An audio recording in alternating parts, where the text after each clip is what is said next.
என் அன்பு சொந்தங்கள், என் அன்பு உடன் பிறந்தார்கள், மிகுந்த ஒரு வழியோடு நாம் நிற்கிற பிள்ளைகள்.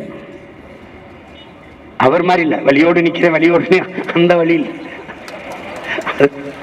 அவர் அந்த வழி இல்லை, அவர் எந்த வழின்னு சொல்லவே இல்லை.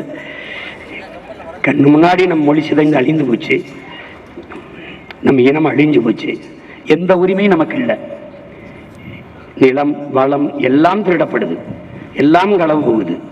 அதே மீத்தேன் எடுப்பாக மறுபடியும் ஸ்டெர்லைட் திறக்கப்படுறதுக்கு வாய்ப்பு இருக்குது, மறுபடியும் வாய்ப்பு இருக்குது. அடியில் அகர்வால் நேரடியாக வாழ்த்து போடுறானே, என்ன பெரிய தம்மேனா சின்ன தம்மேனா, அது எதுக்கு வாழ்த்து போடுறான்? அந்த நிமல ராஜபக்சே வாழ்த்து சொல்றான், அதன் பக்கத்தில் வாங்கி குடிக்கிற நாய் இங்கே வந்து கட்டி குளச்சிக்கிட்டு இருக்கு ஒரு நாய். அவனுக்கு அவனுக்கு அவனுக்கு பிரச்சனை ஆமகிரி தின்னா இல்லையான்னு டேய் உங்களை எல்லாம் டேய் நாய், உனக்கு தமிழில எங்க இருக்கு, தெற்கு இருக்கா வடக்கு இருக்கான்னு தெரியாது, என் தலைவன் நின்ன பேச தெரியாது நாய். ஆடு ஆடு இப்பதான் இருக்கு, ஒரு 6 மாசம் 7 மாசம் கழிச்சு உள்ள வந்துருந்தீன்னு வச்சுக்க, தப்பிச்சு போ. ஆமக்கறி திண்டாரா இல்லையா? ஏன்னா அவ்வளவு பெரிய பன்னாட்டு குற்றமாடாது. நான் இதை சொல்லி தொலைச்சிருக்க மாட்டேன். எங்க ஆளு சும்மா இருக்காம எது சொன்னாலும் அங்க போய் சொல்லுங்க பார்க்கலாம். நீங்க ஆமக்கறி சாப்பிட்டீங்களா, ரொம்ப நல்லா இருந்தா அங்க போய் சொல்லணும். AK-74 பயிற்சி கொடுத்துட்டு அப்ப ரஷ்யாவில் இருக்கு, அதுக்கப்புறம் நம்ம கிட்ட இருக்குன்னு. அப்ப இந்தியாவில் AK-74 இல்லை, அப்ப இந்தியாவிலே AK-74 சுட்ட ஒரு ஆள் நான் தான் இருக்கேன்னா, ஆமாம் அது அங்கே போய் சொல்லுங்க. அவர் சொன்னதுனால வந்து சொன்னேன், இல்லைன்னு நான் எதுக்கு சொல்றேன்? பெரிய அதனாலதான் இந்த நாட்டில் விலைவாசி ஏறி போச்சு, பசி பஞ்சம் வந்துருச்சு. அவர் ஆமக்கறி சாப்பிட்டு விட்டாருங்க. நாய் கொஞ்ச நாள் பேச்சுறீங்கடா, ஆனா பச்சை மட்ட வைத்தியம் உறுதிதான், உறுதிதான் வைக்கல. என்னடா நான் என்னமோ அப்படியே ஆட்சியில் இருந்து அப்படியே தோக்கடிக்கப்பட்ட மாதிரி தோத்தாண்டா நின்னோம். முட்டையில் ஆரம்பிச்சோம், ஜூலியத்தில் 4 லட்சத்துக்கு வந்தோம், அப்புறம் 18 ஆகணும், அப்புறம் 30 ஆகணும், அப்புறம் 36 ஆகணும், இப்போ 20 ஆயிருக்கோம். நாளைக்கு 1 கோடியே 80 ஆகிறோம். என்னடா கெட்டு போயிருது? என்ன ஆயிடுது? நாய் வேயெல்லாம் அழும்போது நாங்கள் 4 வச்சிருக்கோம், 40 ஆக முடியாது. உயர்ந்த நோக்கம் லட்சியம் கொண்ட பிள்ளைகள். நீ தேடுவ, என்னை தேடுவ. இன்னைக்கு வரைக்கும் அந்த கச்சத்தீவை கொடுத்த நிலத்தை திருப்பி எடுக்க முடியல. கொடுத்தது கொடுத்ததான் என்று 2 கட்சியும் சொல்லுது. கொன்று குவிச்ச கட்சிகள், கூட நின்ற கட்சிகள் எல்லாம் இன்னும் அதிகாரத்தில், இன்னும் வென்று நிற்கிறார்கள், இன்னும் களத்திலே நிற்கிறார்கள். ஆனால் மாநில தமிழ் மக்கள் எல்லாத்தையும் மறந்து அவர்களுக்கு வாக்கு செலுத்தி வலிமை கொடுக்கிறார்கள். இப்பதான் திமுகவுக்கு தெரியும் காங்கிரஸ் எவ்வளவு பெரிய ஈனப்பய துரோகப்பய அப்படி. இன்னைக்கு தானே திமுகவுக்கு தெரியும்.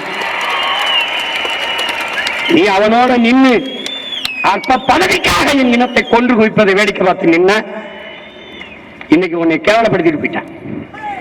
ராகுல் காந்தி ஐயா ஸ்டாலின் கூட ஒரே மேடையில் ஏறல, உன்னை அவமதித்தார் உங்களை. ஆனால் பதவியேற்புக்கு வந்து பக்கத்தில் இருந்து பல்லிடிச்சுக்கிட்டு இருக்காப்ல. அந்த 5 சீட்டு அற்பச்சிட்டு திமுக காரன் போடலைன்னா மாணவரோட இருந்தான தோத்து போய் வெளியில் நின்றுப்பான். போட்டவனை வெள்ள வச்சு அங்க போய் அவன் நிக்கிறாப்ல. பதவி இருக்கும்போது தீய சக்தியில தூய சக்தியா மாறிடுச்சு. வந்துட்டாப்ல தீய சக்தியின் வாக்க வாங்கி எங்க ஊர்ல கீரை ஆகும், கீரை சாறு ஆகாதும்பாங்க. புரியுதா? கீரை சாப்பிடுவான், கீரை சாறு குடிக்க மாட்டேன். திமுக ஆகாது, திமுகவால ஓட்டு வாங்கி ஜெயிச்சு வந்த எம்எல்ஏலாம் ஆகும். இந்த தோல்வியும் இந்த அவமானமும் திராவிட முன்னேற்ற கழகத்துக்கு நிகழ்ந்ததில் எனக்கு பெருமை, மகிழ்ச்சி.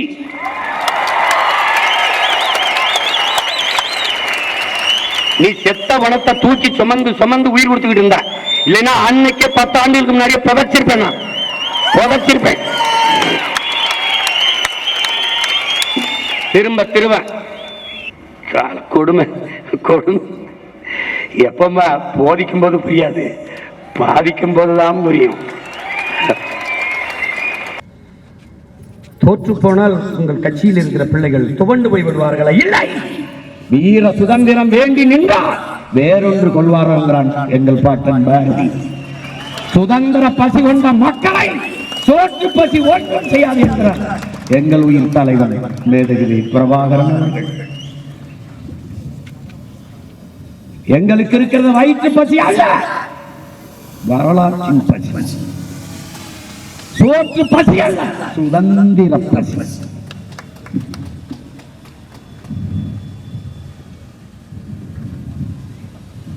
உடலிலே கடைசி உயிர் துளி இருக்கும் வரை இந்த மூச்சு தமிழ் தேசியத்தின் உரிமை, மீட்சி, விடுதலை, விடுதலை என்றுதான் உலகிலே ஏதோ ஒரு ஓரத்தில் கடைசி தமிழன் உயிரோடு இருக்கும் வரை தமிழீழ விடுதலை என்கிற உணர்வோடு தான் இருப்பான் என்பதை உலகத்தார் புரிந்து கொள்ள வேண்டும். இன்னைக்கு எங்களை நீங்கள் புறந்தகலாம், எங்கு உன் மொழி நிராகரிக்கப்படுகிறதோ அங்கு உன் குரல் வலை நெரிக்கப்படுகிறது என்கிறார்.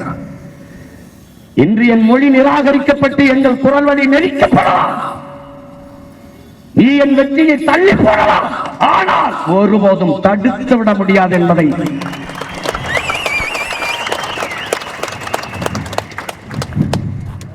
கவனத்தில். அவ்வளவுதான். அப்படித்தான் எல்லாம் நினைச்சான், அப்படிதான் நினைச்சான். அவ்வளவுதான் தமிழர்கள் என்றார்கள். தமிழீழ தாயகத்தில் இறங்கிய கொடியை இன்னொரு தாயினத்தை அவன் மகன் சீமான் இந்த நிலத்தில் அதே புலிக்கொடியை ஏந்தி 2010ஆம் ஆண்டு மதுரையிலே இதே மே 18 பேரெழுச்சியாக நாங்கள் தமிழர்கள் சாதிய மத உணர்ச்சியை பின்னுக்கு தள்ளி தமிழர் என்கிற தேசிய இன உணர்வை முன்னிறுத்தி எழுந்தோம். இலக்கை குறித்தாகிவிட்டது, பாதை சரியாக இருக்கிறது, பயணம் தெளிவாக இருக்கிறது, உழைப்பு உறுதியாக இருக்கிறது, வெற்றி உறுதியாக இருக்கிறது. உழைப்பு கடுமையாக இருக்கிறது, வெற்றி உறுதியாக இருக்கிறது. அருகில் தான் இருக்கிறது இலக்கு, சற்று பயண தூரம் சற்று அதிகமாக இருக்கிறது. அதனால் எங்கள் கால்களை உடல்களை வலிமைப்படுத்திக் கொண்டு மீண்டும் மீண்டும் மீண்டும்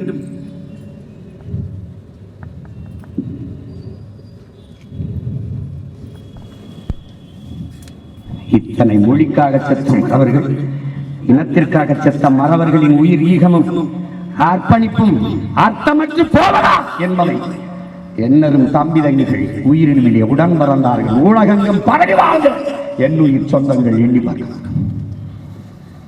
ஒரே வழிதான், ஆயுதம் மிச்சம் வைத்ததை அரசியலாக வென்று முடிக்கும்.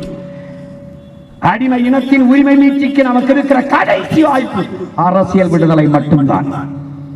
உலகெங்கும் தமிழ் தேசிய மக்கள் ஒரே அரசியல் கொடையின் கீழே ஒன்று திரள வேண்டும்.